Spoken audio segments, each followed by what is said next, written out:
ಜೈ ಭಗೀರಥ. ಇವತ್ತು ಇಡೀ ಕರ್ನಾಟಕ ಜನರು ಕಳೆದ 3 ತಿಂಗಳಿಂದ ಈ ಭಗೀರಥ ಸಿನಿಮಾ ಯಾವತ್ ಬರುತ್ತೆ ಅಂತ ಸಾವಿರಾರು ಕಾಲ್ಗಳು ಬರ್ತಾ ಇತ್ತು ನಮಗೆ ಮೊಬೈಲ್ ಅಲ್ಲಿ. ನಾವು ಬರ್ತಾ ಇದೆ ಬಿಡುಗಡೆ ಆಗ್ತಾ ಇದೆ ಅಂತ ಹೇಳ್ತಾ ಇದ್ವಿ. ಇವತ್ತು ಆ ದಿನ ಬಂದೇ ಬಿಟ್ಟಿದೆ. ಹಾಗಾಗಿ ಇವತ್ತೇನು ನಮ್ಮ ಕನ್ನಡಿಗರು, ನಮ್ಮ ವೀಕ್ಷಕರು ಇವತ್ತೇನು ನಿರೀಕ್ಷೆ ಮಾಡಿದ್ರು, ಭಗೀರಥ ಪಿಕ್ಚರ್ ಯಾವ ರೀತಿ ಇರಬಹುದು, ಏನ್ ಕತೆ ಇರಬಹುದು, ಅದರಲ್ಲಿ ಹೀರೋ ಪಾತ್ರ ಏನು, ಹೀರೋಯಿನ್ಗಳ ಪಾತ್ರ ಏನೇನು ಅಂತ ಹೇಳಿ ಅನೇಕ ಪ್ರಶ್ನೆಗಳಿತ್ತು.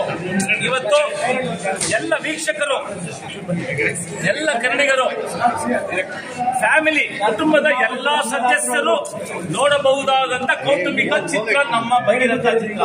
ಹಾಗಾಗಿ ನಮ್ಗೆ ಬಹಳ ಸಂತೋಷ ಆಗ್ತಾ ಇದೆ. ಇವತ್ತು ನಾವು ಯಾರು ಹೀರೋ ಇರ್ಬೋದು, ಹೀರೋಯಿನ್ಸ್ ಇರ್ಬೋದು, ನಿರ್ಮಾಪಕರಿರ್ಬೋದು, ನಿರ್ದೇಶಕರಿರ್ಬೋದು, ಎಲ್ರಿಗೂ ಕೂಡ ಬಹಳ ಸಂತೋಷ ಆಗಿದೆ.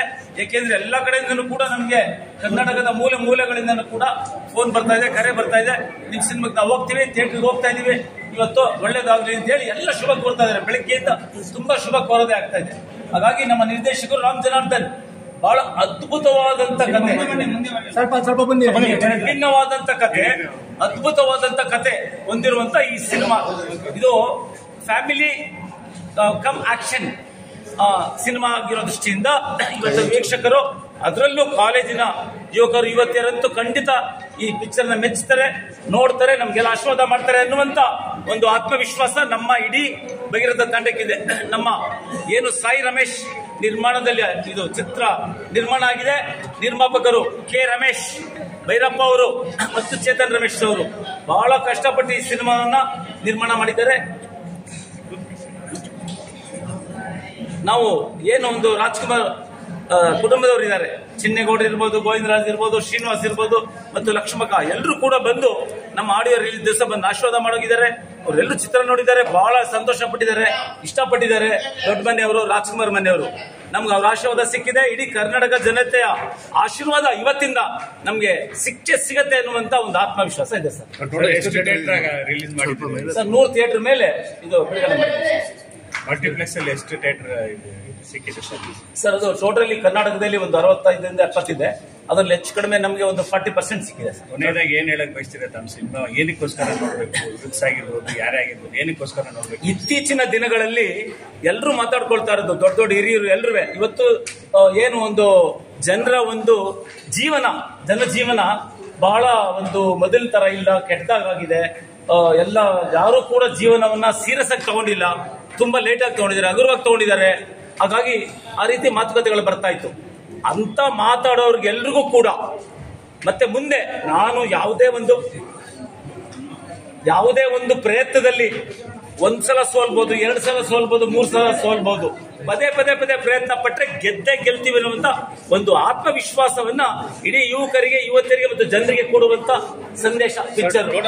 ಹಾಗಾಗಿ ಅವ್ರ ಜೀವನದಲ್ಲಿ ಏನೇ ಒಂದು ಗುರಿ ಇಟ್ಕೊಂಡಿದ್ರೆ ಸಾಧಿಸಬಹುದು. ಈ ಸಿನಿಮಾ ನೋಡಿದವರು ಖಂಡಿತವಾಗಿಯೂ ಆ ಒಂದು ಕಥಾನಾಯಕನ ಕಥೆಯಲ್ಲಿ ಇರುವಂತ ಒಂದೇನು ಛಲ ಇದೆ, ಸತತವಾಗಿ ಪ್ರಯತ್ನ ಮಾಡುವಂತ ಒಂದು ಕೆಲಸದ ಗುರಿ ಮುಟ್ಟುವಂತ ಇದೆಯಲ್ಲ, ಅದನ್ನ ನೋಡ್ಲೇಬೇಕು. ಅದೇ ಮುಖ್ಯವಾದಂತ ಸಂದೇಶ ನಮ್ಮ ಭಗೀರಥ. ಎಷ್ಟು ಶೋ ಇದೆ ಸರ್ ಥಿಯೇಟರ್ಸ್ಗೆ? ಎಷ್ಟು ಶೋ ಕೊಟ್ಟಿದೆ ಎಷ್ಟು ಶೋ ಇದೆ ಸರ್? ಎಲ್ಲ ಕಡೆ 4 ಶೋ ಕೊಟ್ಟಿದ್ದಾರೆ, ಕೆಲವು ಕಡೆ 2 ಶೋ ಕೊಟ್ಟಿದ್ದಾರೆ. ಅವೈಲಬಿಲಿಟಿ ಮೇಲೆ ಇವತ್ತು ತುಂಬಾ ಚಿತ್ರಗಳು ಬಿಡುಗಡೆ ಆಗ್ತದೆ ಅಂತ ನಾನು ಕೂಡ ಕೇಳಿದ್ದೀನಿ. ಹಾಗಾಗಿ ನಮ್ಮ ನಿರ್ದೇಶಕರು ಮತ್ತು ಇವರು ರೂಪಶ್ರೀ ಅವರು, ಇವರು ಕೂಡ ಬಹಳ ಅದ್ಭುತವಾಗಿ ನಟನೆಯನ್ನು ಮಾಡಿದ್ದಾರೆ. ತಾವು ನೋಡಿರ್ಬೋದು, ಮಾವ ಅನ್ನುವಂತ ಒಂದು ನೃತ್ಯಕ್ಕೆ ಇವ್ರು ನಿಸರ್ಗ ಅವರು ಬಹಳ ಅದ್ಭುತವಾಗಿ, ಇವರು ಅಮೆರಿಕದಿಂದ ಬಂದಂತವ್ರು. ಇಲ್ಲಿ ಒಬ್ಬ ಮಣ್ಣಿನ ಮಗನ ಇಷ್ಟಪಡುವಂತ ಒಂದು ಪಾತ್ರ. Thank you sir. Thank you. Cinema ಯಾರಿಗೆ ಸರ್, ಭಗೀರಥ ಏನು ಒಂದು ನಮ್ಮ ಮಹರ್ಷಿಗಳಿದ್ರು.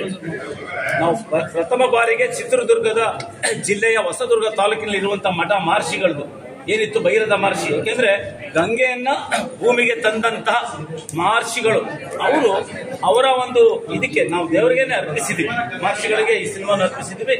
ಮತ್ತೆ ಆ ಸಮಾಜದ ಜನರು ಎಲ್ಲರೂ ಕೂಡ ನಮ್ಗೆ ಆಶೀರ್ವಾದ ಮಾಡಿದ್ದಾರೆ ಸಂಪೂರ್ಣವಾಗಿ.